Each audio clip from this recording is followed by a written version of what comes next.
Assalamualaikum warahmatullahi wabarakatuh, teman-teman. Kembali lagi bersama saya Kindra Mutakin di Mari Bicaranya Kuningan Mas.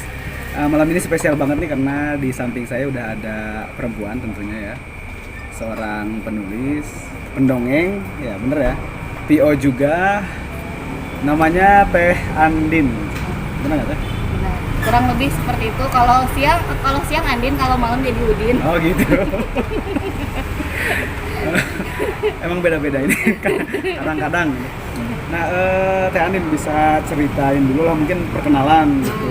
Jadi Teh Andin itu lebih nyaman dikenal sebagai apa, terus mungkin sedikit cerita tentang pribadi, besar di mana, beralamat di mana.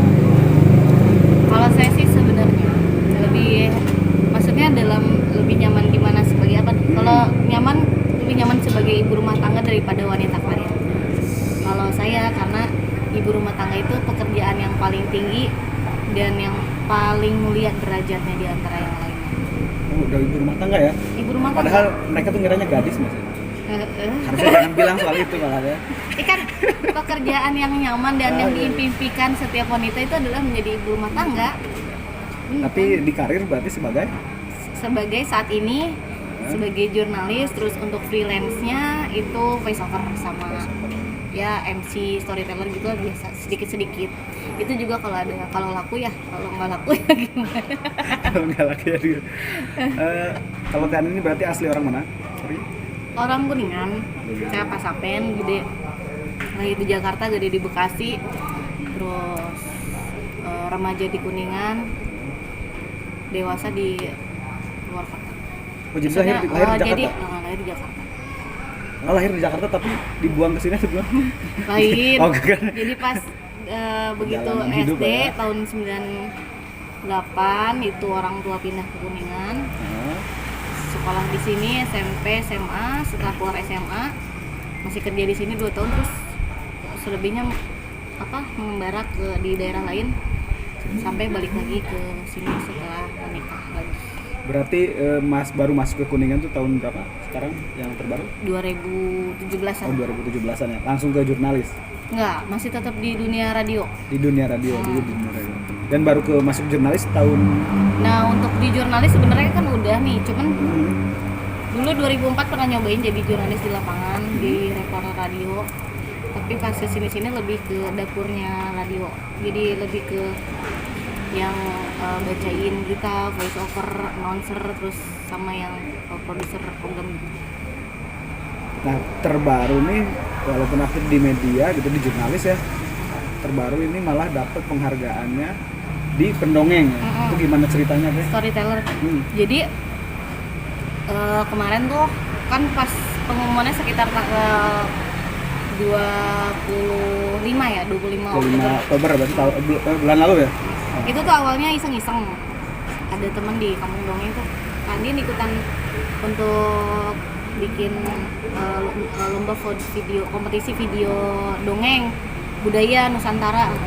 Wah, kata saya, oh ya udah, kalau untuk naskah kan insya Allah ya bisa gitu, karena terbiasa untuk bikin naskah drama gitu. Saya bikin lah. Tapi pertamanya tuh dongeng apa ya kira-kira yang mau dibawa gitu. Ada stok dongeng-dongeng gitu yang ada ceritanya tuh drama radio dulu pernah yang Cigugur, asal mula nama Cigugur. Itu ada stok di rumah, cuman saya kira ini Cigugur tuh terlalu berat ya karena dari mulai namanya Kipandesan, terus udah juga ada prajurit-prajurit itu. Oh, karena Cigugur juga bukan dongeng, mungkin sejarah itu masuknya. Enggak, tapi kan ada dulu asal mula Cigugur itu di awal dari sebuah ikan dewa. Jadi ini maksudnya menceritakan budaya, boleh bisa mainan, permainan tradisional boleh, terus bisa tentang kayak sandikala kayak gitu kan bisa, terus tentang mitos-mitos tapi diterjemahkan, ditranslate untuk cerita ramah anak gitu. Jadi dongengnya itu bukan dongeng yang baku ya, tapi dongeng untuk anak-anak. Nah, storyteller jadi khusus buat anak, menceritakan untuk anak tentang kesanaan budaya Nusantara. Nah, di Jawa Barat, karena saya kan tinggalnya di Jawa Barat, tuh jadi akhirnya di Kuningan saya pas kebetulan udah pernah wawancara sama yang dulu pernah juara lomba puisi Cing Cowong, jadi tertarik tuh bawain tuh, terus saya bawain Cing Cowong yang Luragung. Dari Luragung, oh bagus nih Cing Cowong. Cuma kan karena Cing Cowong itu banyak banget bisnisnya. Bisnis cowok itu apa? Cing itu coba, terus kalau Cowong itu panggil. Jadi kalau dalam bahasa di satu ini tuh coba panggil. Sekarang jadi Dengan nama suara teriak. tempat apa nama? Cing Cowong itu boneka. Oh, boneka. Jadi tradisi ritual pemanggilan hujan yang dinamakan Cing Cowong iya. di daerah Luragung. Jadi itu yang jadi dongeng buat ke lomba. Nah, saya bawain itu, saya bikin naskahnya Cing Cowong. Saya ambil kenapa asal mula adanya Cing Cowong waktu di Luragung, tapi saya terjemahkan ke dalam anak-anak gitu. Jadi nggak versi aslinya. Karena kalau versi aslinya kan bawa pakai boneka Cing Cowongnya itu kan anak-anak udah diskom ya. Jadi diterjemahkan lah dari sisi kalau ini mah dari sisi yang lainnya tuh, kayak warganya yang lain. Di situ terus nggak nyangka deadline jam 1 itu pengumpulan kisahnya kan harusnya teh sebelum cuman sayanya tuh malas gitunya pas lagi ini ngetik beres setengah jam ngetiknya, deadline-nya jam 1 udah disetorin, akhirnya kok bisa alhamdulillah gitu bisa dapet. Berarti naskahnya ya? Naskahnya sendiri cuman diketiknya setengah jaman. Storytellernya juga dilombain? Iya. Jadi tahap awal tuh naskah dari 500-an pendongeng gitu, 500-an se-Indonesia? 500 peserta, terus dipilih lah jadi 60 dari naskahnya tuh. Dipilih, disaring lagi jadi 60. Nah, saya masuk ke dalam 60. Di Jawa Barat sendiri terpilih 3. 2 dari Kuningan, yang 1 dari Depok. Yang dari Kuningan itu Pak Wawan, yang dari Cilimus dia bawain Sandikala. Itu terpilih. Yang 1 orang Depok. Dari Jakarta semua dipilih gitu kan. 60 gue se-Nusantara kan, se-Indonesia. Dari situ proses lagi bikin video karena ini namanya festival video dongeng budaya. Jadi semua kan harus setor video tuh. Dari semua itu dari 60 itu disaring lagi nominasi, masuk nominasi. Nah, nominasi itu ada 15 besar se-Indonesia tuh. Saya masuk di dalamnya. Karena terus harus berhenti di situ karena yang terpilih yang 6 terbaik itu kebanyakan dari Sumatera, terus Bangka, ada yang dari terus Kalimantan. Itu kebanyakan ada tarian gitu terus bagus lah. Tapi masuk 15 besar juga itu susah kan? Ya, pasti susah kan? Dari Kuningan juga mungkin satu-satunya. Dari Jawa Barat. Dari Jawa Barat satu-satunya yang masuk 15 besar. Luar biasa. Berarti kan minimal di Jawa Barat itu udah satu-satunya berarti yang pertama. Benar nggak sih? Alhamdulillah. Alhamdulillah ya. Tapi emang aktif ngedongeng atau? Kalau dongeng sendiri sih sebenarnya kalau saya sih bukan mematok itu saya profesi, cuman kegemaran. Gitu. Ya kalau misalnya ada yang meminta tolong isi dong untuk mendongengi anak-anak gitu. Jadi saya dengan sukarela, saya nggak pernah nanya bayarannya berapa, nggak pernah. Yang penting bisa ngehibur anak-anak, apalagi di depan anak yatim piatu segala macam, hitung-hitung orang kita bisa hidup selagi bisa bermanfaat untuk orang lain, kenapa enggak gitu. Nggak punya duit juga lah, yang penting mah tenaga dan sesuatu yang bisa kita amalkan lah, ya insya Allah gitu. Orang yang mau berbagi sharing ya gitu. Jadi kalau dongeng mah banyaknya ya emang buat sosial aja gitu tadinya ya, bukan sebagai profesi, dan kebetulan sekarang berarti masuk sampai 15 besar. Itu ajang apa sih?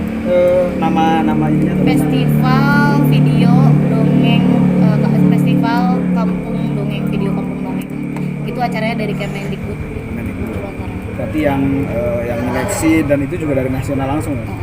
Nggak di Jabar dulu, nggak di Kuningan dulu? Langsung dari pusat di Jakarta. Dan itu juga dibantu sama videografernya tuh sama dari Kaolan juga, dari GNC.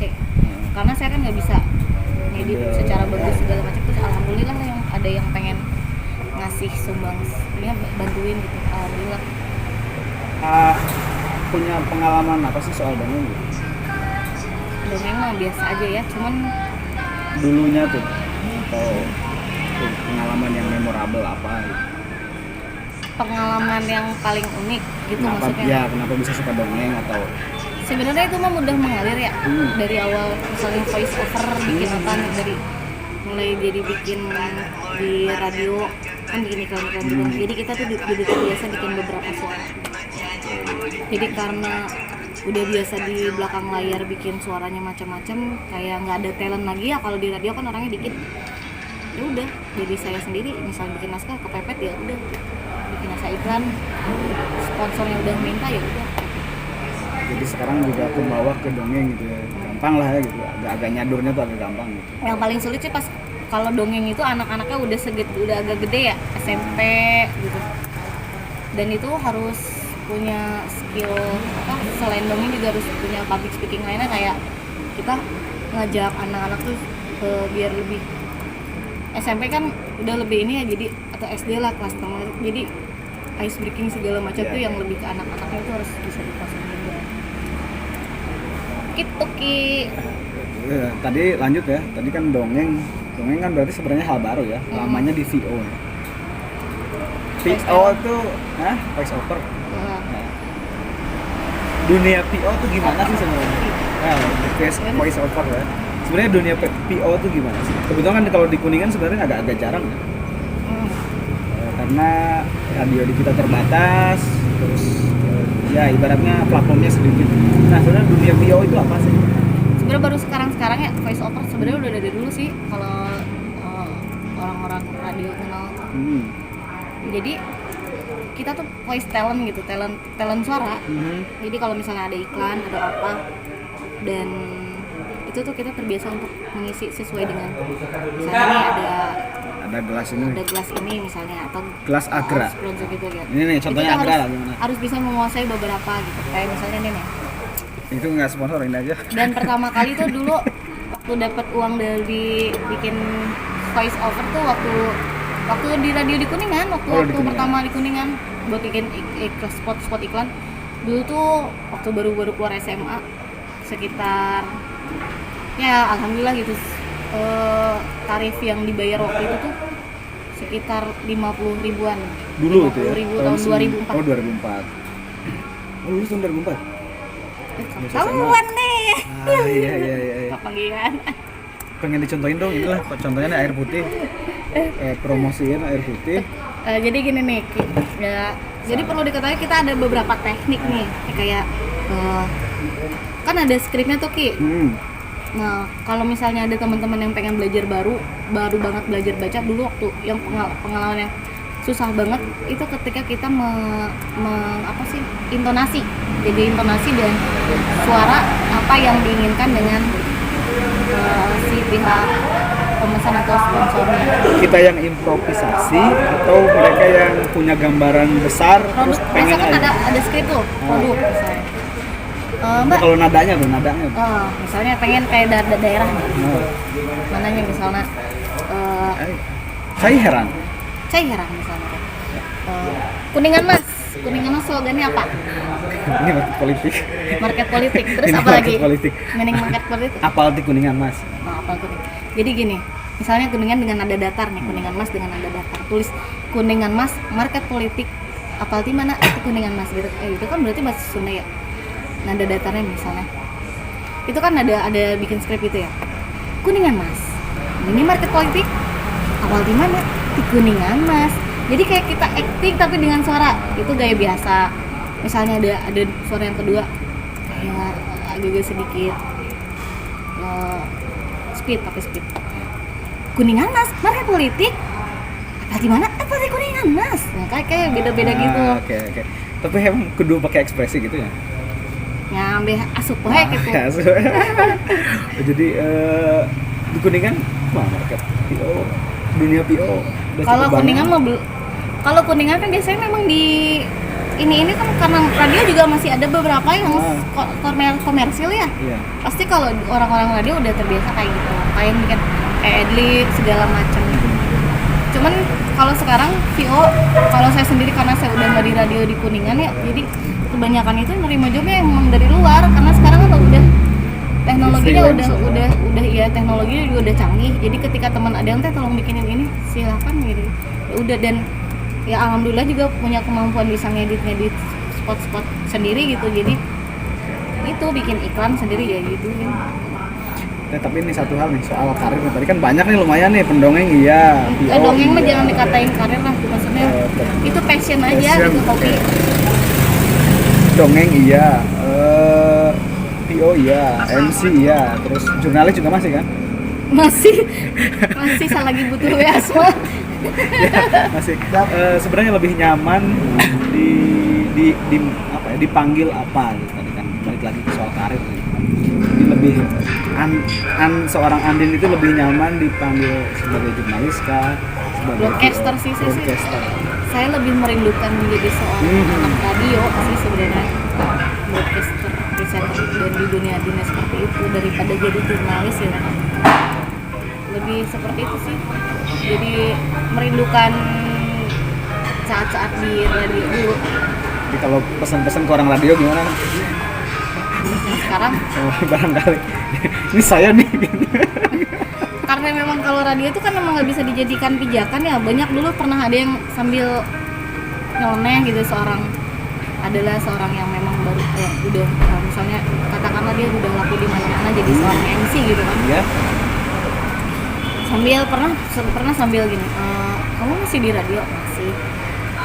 Penyiar radio kan bayarannya kecil gitu kan, sejam cuma dikasih berapa gitu kan. Memang kalau di Kuningan emang masih tergolong kecil ya, tapi kalau di Jakarta mah ya lumayan. Cuman begitu saya dengar kok kayak gitu sih, kok jadi penyiar radio kan kecil, harga gajinya berapa, sedikit gitu kan, mendingan MC lah ya. Tidak bisa seperti itu, karena ketika kita sudah hobi menggeluti di sebuah radio itu memang bayaran juga kan. Ibaratnya itu mas, kalau pekerjaan di radio itu hanya sebuah passion aja, nggak bisa dijadikan sambilan patokan. Kita hanya kesenangan aja.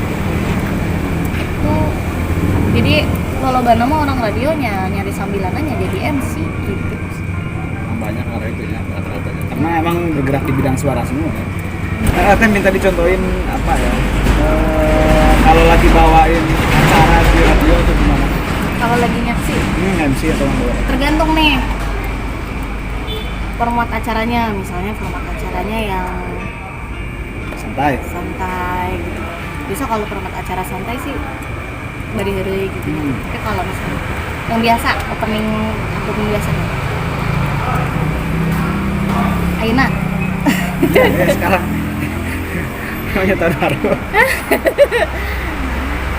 Di radio. Sobat. Assalamualaikum warahmatullahi wabarakatuh. Hai teman-teman, sekarang saya bersama dengan Eki Kuningan Mas. Emang kian hari kian indah. Dan kita bakal ngobrolin sesuatu sama Eki. Dan jangan lupa jangan kemana-mana teman-teman. Tapi setelah yang satu ini, karena kita akan simak dulu penampilan dari lagunya Tulus. Selamat mendengarkan. Itu kalau gitu. Gak beda jauh lah. Sebenarnya lebih enak di radio ya, karena nggak lihat orang gitu. Nah mungkin itu sih ya tadi. Makasih banget nih Teh Andin udah bagi-bagi ilmu ke kita semua ya. Semoga teman-teman bisa terinspirasi lah ya. Baiklah. Terinspirasi nggak sih? Insya Allah ya, bagi kawan-kawan semuanya. Buat teman-teman yang pengen ngegeluti tentang voice over atau apa gitu, pengen lebih paham tentang voice over, biasain setiap harinya baca cepet. Pengen baca cepet biar ketika baca tuh nggak pabaliut gitu. Mau jadi voice over atau mau jadi sekarang kan lagi musim MC wedding dan segala macam. Itu cobain untuk baca cepat. Jadi ketika kita punya sesuatu tuh mulutnya nggak pabaliut. Kalau mau jadi announcer itu juga sama. Banyak broadcasting lah ya. Terus kalau mau baca, kan kalau voice over itu kan harus bisa baca naskah gitu kan. Jadi kita coba untuk beberapa versi. Pertama bisa yang paling gampang lah, versi suara umum bahasa Indonesia, terus versi anak-anak yang paling gampang, terus versi logat daerah sendiri. Jadi itu rahasianya di situ ya. Rahasianya harus banyak baca sama banyak praktek langsung. Dan kebanyakan AIUEO gitu kan.